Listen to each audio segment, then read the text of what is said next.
Hello everyone! I swear this is the same day that I recorded the last video. I'm not just reusing a shirt. I literally recorded the last video, stopped it, got some water, prepped what I was gonna say for this video, then started the camera. I promise you. Anyway, what we're here to talk about today is emotions in music. And today's emotion is that of joy. Now, joy is a very positive emotion. We always think about it. It's happy, it's jubilance, and to a lesser extent, and I'll talk about this in one of the examples, it's wonder, it's amazement. And that kind of bleeds into another emotion, which is heroic, but it's a little bit more towards the camp of joy. And so when you listen to joyful music, it will put a smile on your face. It'll make you happy, and it'll just put a little pep in your step. And so it's typically characterized by things like upbeat tempos, usually faster tempos. It's peppy for a reason, and it's also marked by usually being in major keys and centered around major chords. So you don't want to be putting sad chords in your happy song. There's certainly a use for them in your song as certain places, but on the whole you're going to stick to using major chords.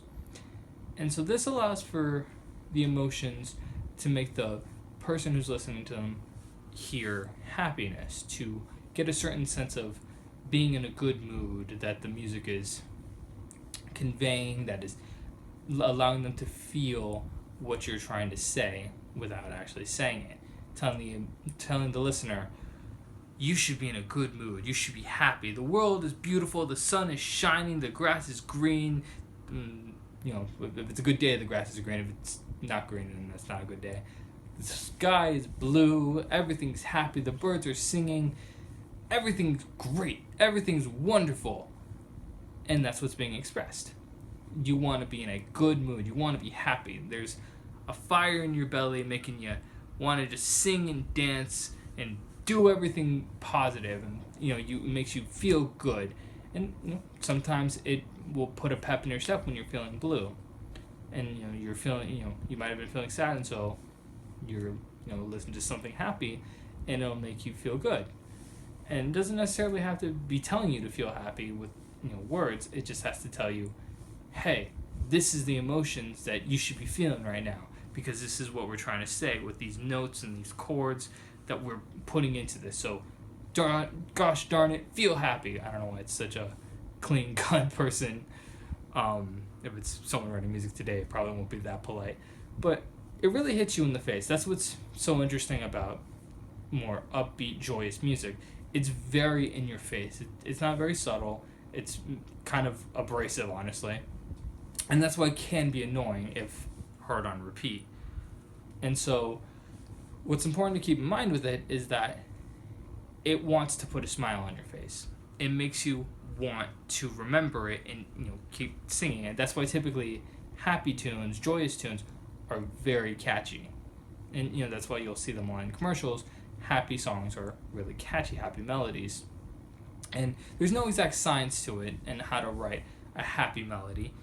Like I said, you typically stick in major keys. There are ways you can, finagle it with other, keys, like maybe pentatonic and stuff like that. But, in most, music that you'll hear nowadays, most contemporary music, it will be in major keys. It'll usually be in an upbeat tempo, because when you slow it down, then it kind of sometimes gets hard to distinguish it from serene music, and that's why it can be a little difficult to discern between the two. But usually it'll be upbeat and in a major key. Those are usually the two signs that you're listening to something that's happy. And obviously if it's in a major key, it's gonna center around major chords. Now, the first example I want to talk about is from the first generation of Pokemon games, and that is the Route 1 theme. And so there's going to be a link in the description, so if you want to pause this video and go and listen to that real quick. I'll wait. Okay, let's not wait for them. I'm going to keep going. No, I'm just kidding. I don't have it in control on Waiting on You or not. But so if you just listen to that, you'll hear that it's it's a simple tune because it's an 8-bit. You can also listen to the Pokemon Fire Red version and Leaf Green version if you want. But the melody's the same, the tune's the same, it's just in higher sound quality. I think more instruments. But when you listen to it, it gets you the feeling of, oh, I'm just kind of walking down a nice path, looking up at the sky, the sun's shining, the sky is blue, it's nice, it's a great day for Pokemoning. And that's what they want you to feel. They want you to feel, because that's the first song you hear when you leave Pallet Town. That's the first song that makes you feel like, huh, it's nice. You know what? Maybe I shouldn't be scared, because it's intimidating to go on your Pokemon adventure.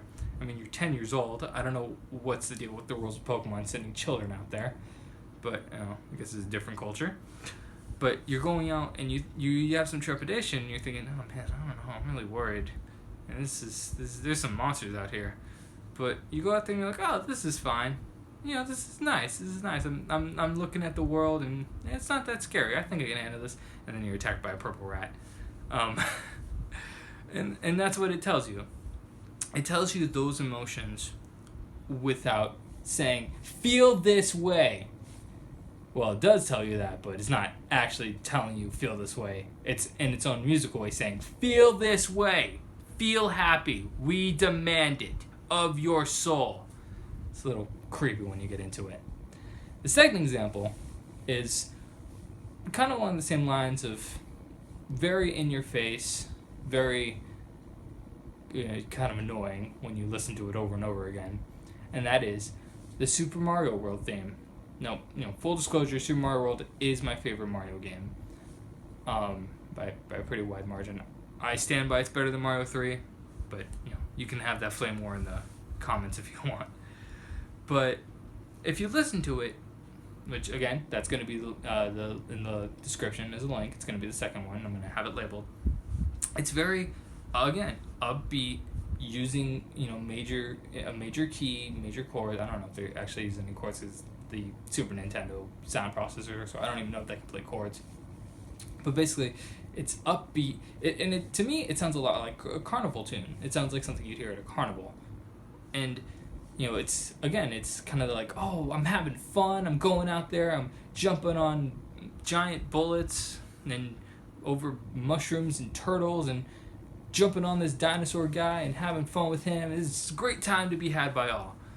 And it wants you to feel that way. It wants you to feel like, hey, this is a good time. You should be enjoying yourself. It's fun. No one should be, having be blue. We're having fun. That's what we're all doing here. Meanwhile, you're murdering tons of innocent creatures. But I mean, I guess, they are trying to kill you, so I don't know. Whatever. I guess self-defense? I don't know. But it's an emotion that they're trying to convey, which is you're having fun, you're having a good time. And, that's what I think they did very well. And it's like I said, it's like a carnival. Carnivals are supposed to be fun. It's supposed to be a good time. And now that brings us to our last example, which is from my personal favorite game. It's the Kkorkiri Forest theme, or Kkorkiri. I don't know, I always call it Kkorkiri, but whatever. From Legend of Zelda Ocarina of Time. Again, Ocarina. I don't know. I mean, it's OCA. I would think that'd be Oka, but, what do I know? Like Coca-Cola? I don't know. I don't know things, apparently. But I'm calling it Ocarina of Time. I'm sorry if that bothers you. If it bothers you, you need to check your priorities, because that's a weird thing to be bothered by. Anyway, and so that's going to be the third link. Again, description if you want to listen to it before I get into it. And so with that song, it kind of has the same feelings as before. It's peppy, it's upbeat, it's happy sounding, in a major key. But it also has a sense of wonder to it. And it kind of feels like, wow, I'm in this intriguing place, and like, wow, I want to look at this cool stuff. Oh man, there's these fairies and these, these rupees, and I can just run around. Oh, there's a sword here. Oh, this is so cool. It makes you want to be there. It makes you want to explore that area. And it makes you, feel fun, like you're enjoying just kind of looking around. You could spend all day just looking around, listening to that music, and experiencing what in that game Link is experiencing at that moment.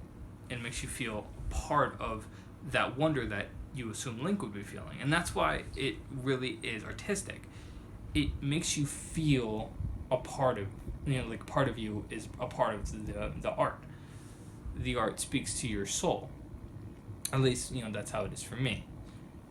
And that wonder is really characterized by kind of the more, flowing notes and like the bouncy tune, like the bouncy melody, where it makes you feel like, wow, like you just want to look around, like physically look around, like, oh, what's that over there? Oh, wow, I need to go over here, and oh, wow, there's a tree. And, I don't know who gets amazed by a tree, but Link's the kid who shows a stick up in the air when he gets it for the first time, and is like, wow, it's a stick.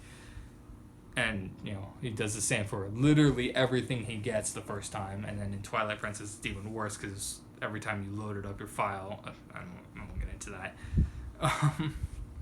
Personal gripes aside, and it's an amazing experience because you feel what Link would be feeling without being told what to feel.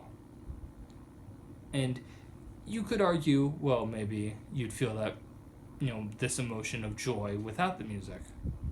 But would you really? Have you ever played a game and just muted the TV and felt that same emotional, rise that you would feel otherwise? That actually would be an interesting experiment to do. If you're skeptical of the idea that, the music plays an important part in the, in the expression of the emotions, then next time you're playing a video game, mute the TV, and then just kind of listen and just kind of play, and then tell me what you think. Tell me, oh, nah, I don't feel anything. I'm dead inside. My heart means nothing to me.